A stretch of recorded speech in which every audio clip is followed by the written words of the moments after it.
Well, the most common theory then is that the baby that Ned was sworn to protect was Daenerys.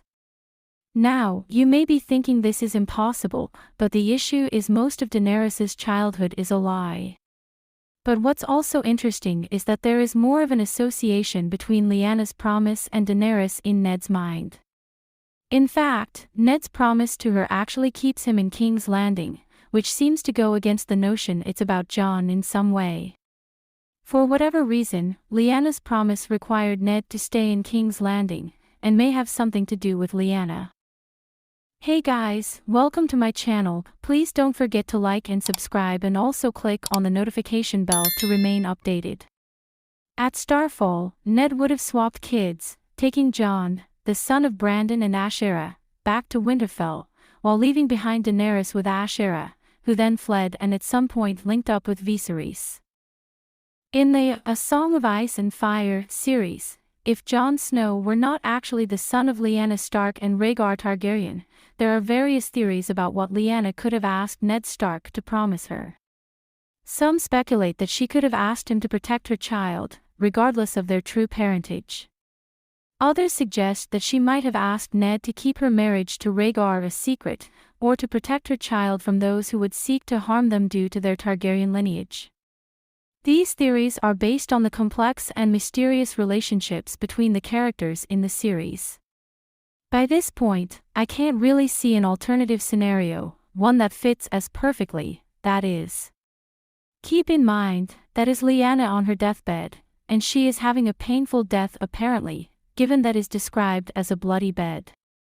A dying person in agony wouldn't probably spare their last, laborious, painful breaths idly chit-chatting with their brother, or asking them to promise them that he will water their plants or delete their browser history. Okay, maybe they might ask the latter, so it must be something of paramount importance.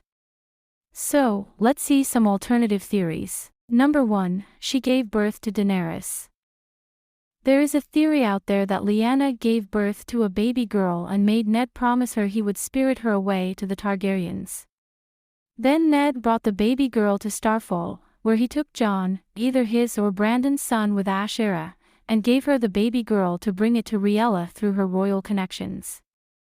Aashera does so and either commits suicide over her taken son or disappears afterward. Then Rhaegar dies of other causes and all pretend she died in birth or she dies at birth indeed.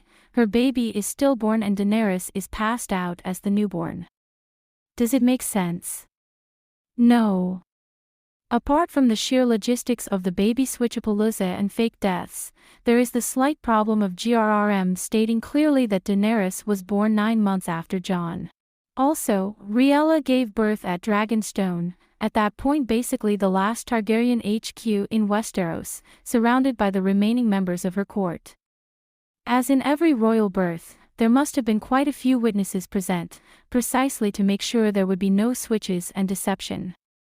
Even if the midwives were more adept at hand tricks than David Copperfield and managed to switch clandestinely babies between the dying queen's thighs, contrary to what films have often shown, you can't mistake a newborn for an older baby and vice versa. Last but not least, why bother? I get that Rhaegar and Ser Willem might raise the baby for the love or loyalty they bore Rhaegar, but the rest of the court in Dragonstone. All the secrecy and planning for a girl. Meaning no offense, as a woman myself I will die screaming a girl is as good as a boy, but from a Westerosi dynastic point of view, daughters are glorified bargain chips, and that is when the men of their family are actually powerful. Viserys himself may have had some dynastic promise, which is why he was betrothed to Arianne, but Daenerys? A penniless pretender's sister.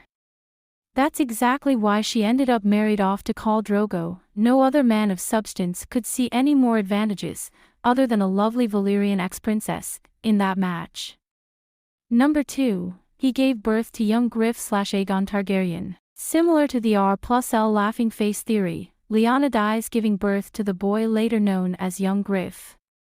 Ned takes the boy to Aashera, she and her family fake her suicide, and she brings the baby to Illyrio under Varys' instructions, while she poses as Septa Lemore. Again, Jon is either Ned's son or nephew and he is taken to Winterfell. Does it make sense? Well, it is certainly more plausible than the Daenerys theory. Aegon, son of Rhaegar, may have been about a year older than Lyanna's baby, but, unlike Daenerys, he was born and moved around in secrecy, with only a tight circle of conspirators knowing. By the time he is given to Cunnington, he could easily be passed off as a 6-year-old when he was 5. It's much easier to confuse ages at this stage.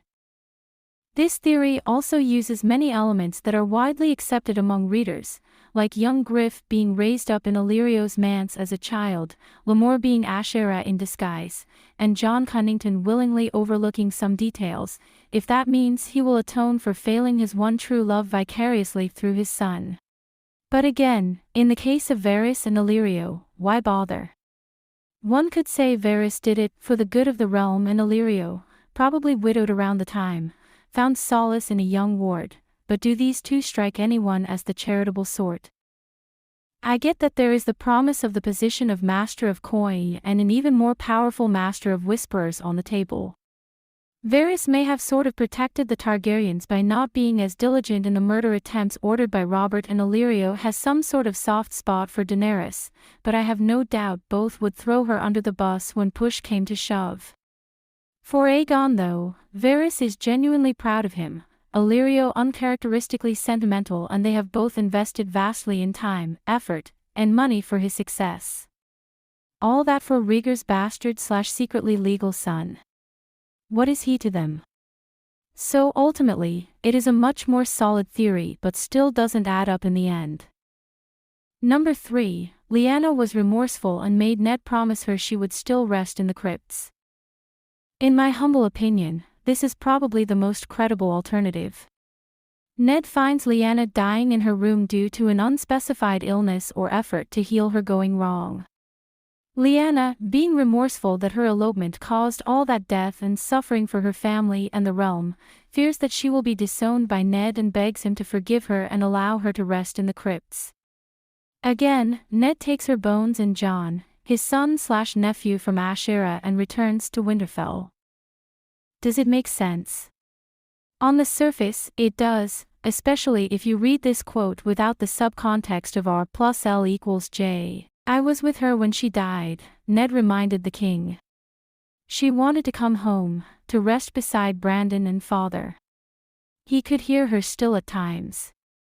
Promise me, she had cried, in a room that smelled of blood and roses. Promise me, Ned.